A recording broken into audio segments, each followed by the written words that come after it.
Hello everyone, आज का हमारा टॉपिक है agents of pollination. Pollen grains motile नहीं होते हैं, उनमें हाथ पैर नहीं होते, वो अपने आप एक जगह से दूसरी जगह पे चले जाएं। इसके लिए इन्हें कुछ एजेंट्स की, कुछ मीडियम्स की ज़रूरत होती है एंड इनको हम पॉलिनेटिंग एजेंट्स कहते हैं। पॉलिनेटिंग एजेंट्स दो टाइप के होते हैं। अगर ये नॉन लिविंग एजेंट्स हैं तो हम इनको एबायोटिक एजेंट कहते हैं, एंड अगर वो कोई लिविंग ऑर्गेनिज्म है तो ये कहलाते हैं बायोटिक एजेंट्स। नॉन लिविंग या एबायोटिक एजेंट्स बेसिकली होते हैं water and air, and living agents या बायोटिक एजेंट्स होते हैं इंसेक्ट, एनिमल, बर्ड एक्सेट्रा। जितनी भी लिविंग थिंग्स हैं, अगर वो पॉलिनेशन में हेल्प कर रही हैं तो वो आएंगी under the category of biotic agent. पहले हम डिस्कस करेंगे अबाउट ए बायोटिक एजेंट। जो ए बायोटिक एजेंट है ये नॉन लिविंग है, और नॉन लिविंग थिंग्स को अट्रैक्ट करने की कभी ज़रूरत नहीं पड़ती है, और ना ही वो डिस्क्रिमिनेट करते हैं कि अच्छा इस फ्लावर के पास हवा जाएगी और दूसरे फ्लावर के पास हवा नहीं जाएगी।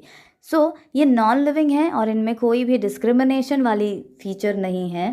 तो एयर पॉलिनेटिंग या वाटर पॉलिनेटिंग जो फ्लावर्स होते हैं वो कलरफुल नहीं होते हैं, वो मोस्टली कलरलेस होते हैं।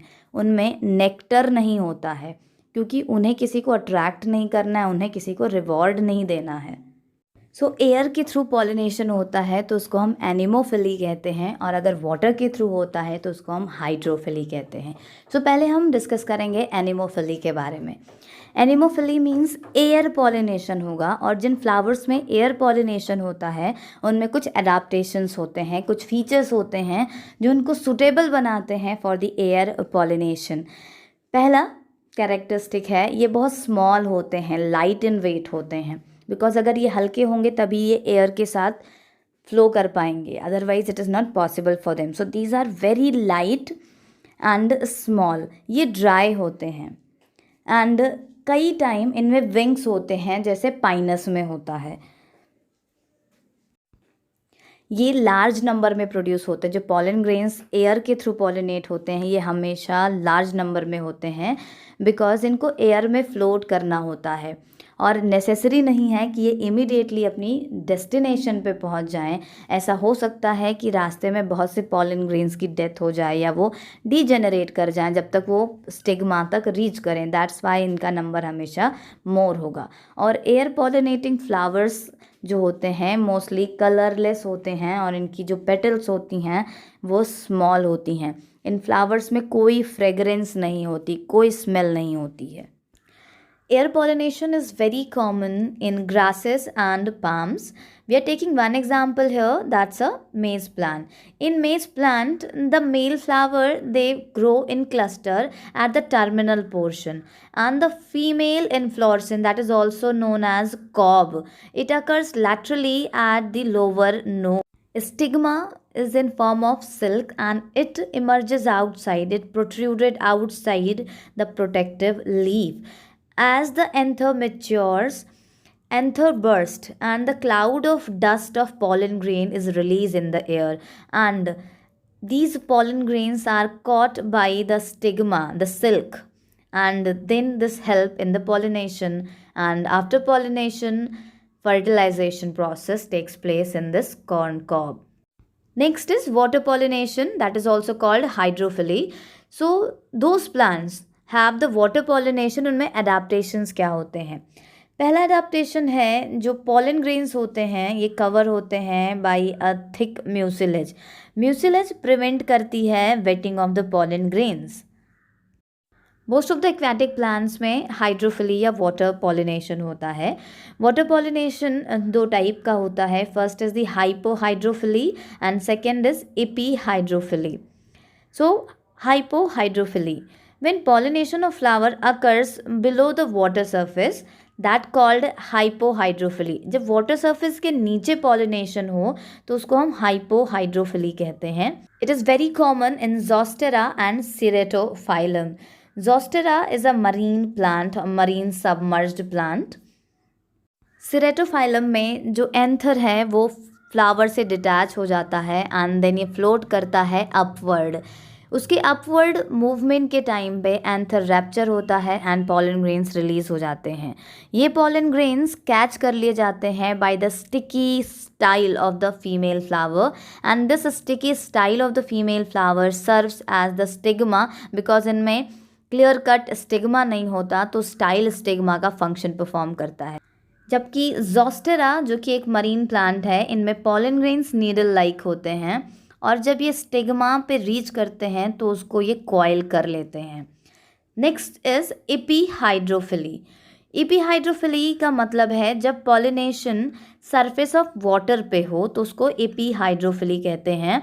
इसका क्लासिक एग्जाम्पल है वेलिस्नेरिया, जिसको हम रिबन वीड भी कहते हैं। वेलिस्नेरिया एक डायोशियस प्लांट है और both male and female flowers ये सबमर्ज्ड होते हैं। फीमेल फ्लावर ब्रेक हो जाता है एंड फ्लोट करते हुए वाटर सरफेस पे रीच करता है। दैट टाइम जब फीमेल फ्लावर मैच्योर होती है तो ये अपने coiled ribbon like spiral stalk को ओपन करती है एंड ये भी सरफेस पे पहुंचती है। Once it reaches on the surface of water, pollen grains load हो जाते हैं फीमेल फ्लावर पे and then fertilization occurs, and once pollination is done then female stigma again recoiled and withdrawn inside the water, where development of fruit takes place after fertilization. The next is the biotic agents. So biotic agents living agents होते हैं और biotic agents हैं mostly insect, bird, human and other animals as well. So जो plants होते हैं जिनमें biotic agents pollinate करने में हेल्प करते हैं, इन प्लांट्स में एंड फ्लावर्स में कुछ एडाप्टेशंस होते हैं। लाइक ये जो पॉलन ग्रेन्स होते हैं इन फ्लावर्स के, ये भी स्मॉल होते हैं, स्टिकी इन नेचर होते हैं एंड इनकी जो पेटल्स होती हैं वो लार्ज होती हैं, वो कलरफुल होती हैं, बिकॉज अगर वो लार्ज और कलरफुल नहीं होंगे तो इंसेक्ट कभी भी अट्रैक्ट नहीं होंगे। ऐसे फ्लावर्स अपने पॉलिनेटिंग एजेंट्स को रिवॉर्ड भी प्रोवाइड करते हैं। ये रिवॉर्ड हो सकते हैं सेल्चर और नेक्टर। नेक्टर इंसेक्ट या बटरफ्लाइज, बीज ये नेक्टर लेती हैं बिकॉज ये सोर्स ऑफ फूड है उनके लिए। एंड सेल्चर ये अपने एग्स ले करती हैं इनसाइड द फ्लावर और inside the fruit so that उनके बेबीज़ वहाँ पे डेवलप हो सकें। Now we will be discussing few examples of it. So first of all the first example is ficus. Fig का जो फ्लावर होता है वो क्लोज होता है और इनमें पॉलिनेशन एक ही स्पीशीज़ के थ्रू होती है, दैट्स अ वैस्प। वैस्प अपने एग्स ले करती हैं इनसाइड द फ्लावर एंड वहीं पे इनके एग हैच करते हैं, लार्वा डेवलप होता है, इनको नेक्टर मिलता है। सो दो चीज़ें इनको मिल रही हैं, इनको सेल्चर मिल रहा है और इनको नेक्टर मिल रहा है। इन रिटर्न ये क्या करते हैं, ये हेल्प करते हैं पॉलिनेशन में। जब वैस्प इनसाइड द फ्लावर रहती है तो पॉलन ग्रेन्स उसकी बॉडी पे स्टिक कर जाते हैं और यही वैस्प जब दूसरे फ्लावर पे जाती है belong of the same plant, then ये पॉलन ग्रेन्स वहाँ डस्ट हो जाते हैं and in this way it helps in the pollination. Similarly, in yucca plant also they have a special unique mechanism of pollination. In this also only one species is confined to help in the pollination and that is moth. Next is Ophrys. Ophrys it's a orchid. Orchid plant की एक species है Ophrys. इसमें unique mechanism होती है pollination की या unique characteristic है। इनमें पॉलिनेशन मॉथ की स्पीशीज़ के थ्रू होता है, दैट्स अ कोल्पा स्पीशीज़। जो फ्लावर्स की पेटल होती हैं वो सिमिलर दिखती हैं with the female moth and जब भी मेल मॉथ को ये पेटल्स दिखाई देती हैं then they come in contact and they pseudo copulate with it. उनको लगता है that they are copulating with the female and during this process pollen grains उनकी बॉडी पे ट्रांसफ़र हो जाते हैं एंड यही मेल मॉथ जब दूसरे फ्लावर पे जाता है and it repeated the same process, pollen grains वहाँ डस्ट हो जाते हैं and in this way it brings the pollination. But here in future this will be responsible for को extinction.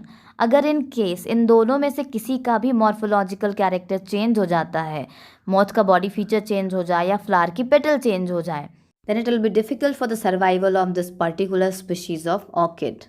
One more example of this insect pollination is the salvia.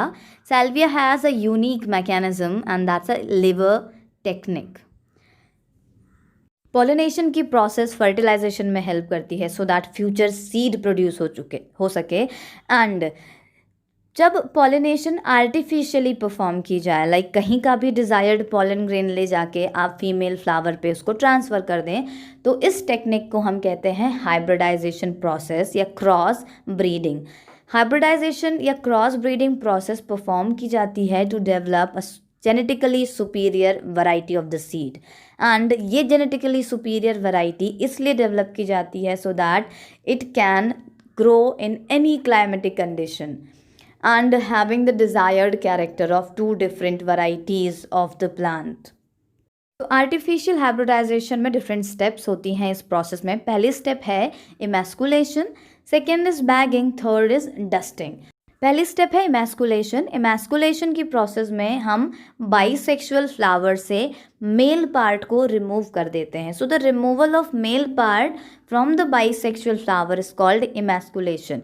Emasculation की process unisexual flower में perform नहीं की जाती है, because unisexual flower में pistillate होगा या तो स्टेमिनेट होगा, तो हमें पिस्टिलेट फ्लावर में कुछ रिमूव करने की ज़रूरत नहीं होती है। एक बार इमैस्कुलेशन की प्रोसेस हो जाए देन नेक्स्ट स्टेप आती है बैगिंग। बैगिंग में हम इस फ्लावर को एक पॉलीथीन से कवर कर देते हैं, और इसको कवर करने का एक सिंपल रीज़न है, बिकॉज एयर में पॉलन ग्रेन्स प्रेजेंट हैं, इंसेक्ट भी विजिट करेंगे इन सर्च ऑफ नेक्टर, तो कहीं से भी पॉलन ग्रेन्स के आने के चांसेस हैं। एंड दैट्स वाई हम इस फ्लावर को पॉलीथीन बैग से कवर करके इसको टाई कर देते हैं with thread, so that pollination इनमें ना हो पाए। The next is the dusting.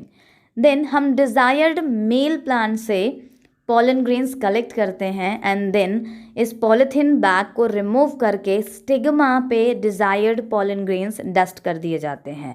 And एक बार डस्टिंग की प्रोसेस हो जाती है देन इस प्लांट को, इस फ्लावर को वापस से रीबैग्ड कर दिया जाता है एंड देन वेट किया जाता है for the development of seed and fruit. This is artificial hybridization. Artificial hybridization always help to develop a superior quality of seed. Next topic we'll discuss in the next video.